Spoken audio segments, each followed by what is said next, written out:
Salon international de la mouche artificielle a vu grand cette année à Saint-Étienne. 1400 mètres carrés d'espace d'exposition, 115 exposants venus des 4 coins de France et d'Europe et près de 4000 visiteurs en 2 jours.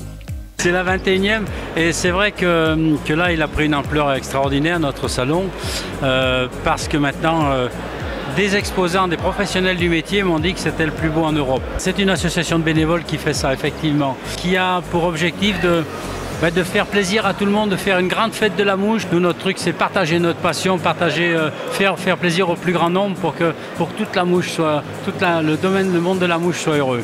Et des heureux, il y en avait beaucoup. Ici, on parle de matériel, de cannes, de mouches, bien évidemment, mais aussi d'environnement, de protection de la nature, de tourisme et notamment avec les représentants de l'Islande, pays invité d'honneur du salon.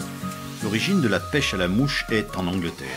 Mais Gérard de Chamberet et son équipe sont les véritables fondateurs de la mouche artificielle française. Et c'est le club de pêche sportive Forêt-Velay qui est le conservateur de ce trésor de la mouche française avec sa série Gallica. Quand on va monter une petite émergente d'Ecdio, on appelle l'Ecdio, c'est l'Ecdionorus venosus. C'est une mouche que l'on rencontre sur les rivières où il y a de fond caillouteux, notamment sur la Lozère. On va y ajouter un petit toupet en cul de canard. Alors un tout petit toupet. On va faire un petit nœud pour bloquer ça. Donc on a fait le corps couleur lit de vin. On va reprendre avec le fil de montage ordinaire pour continuer la mouche. On va toujours continuer avec des petites plumes de cul de canard que l'on va poser en parallèle pour former les ailes.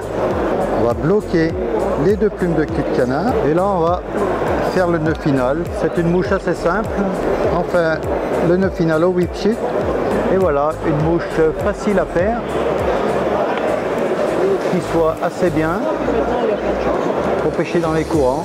Les 115 exposants venus des 15 pays différents offrent une variété de matériel sans précédent. D'ailleurs, tous les grands noms sont là. Mais bien plus, pour ceux qui veulent s'essayer au maniement de la canne à pêche, 2 aires de lancer de 300 mètres carrés chacune ont été aménagées.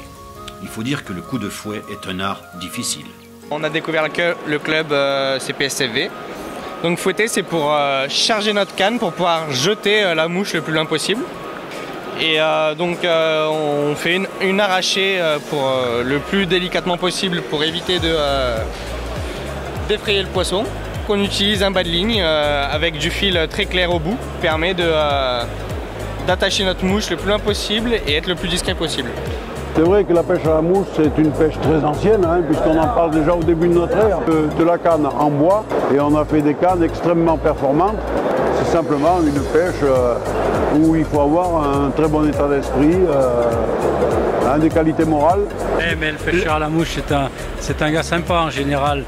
Je veux dire, vous tapez sur l'épaule de quelqu'un, vous commencez la discussion, vous avez un pêcheur en face de vous, vous échangez, vous parlez comme si vous étiez copains depuis des dizaines d'années. En France, on compte pas loin de 100 000 pêcheurs à la mouche. Une petite communauté si l'on compare à d'autres pays. Mais dans cette communauté, le club de pêche sportive Forêt-Velay a su prendre une place prépondérante avec l'organisation de ce 21e salon en tout point réussi.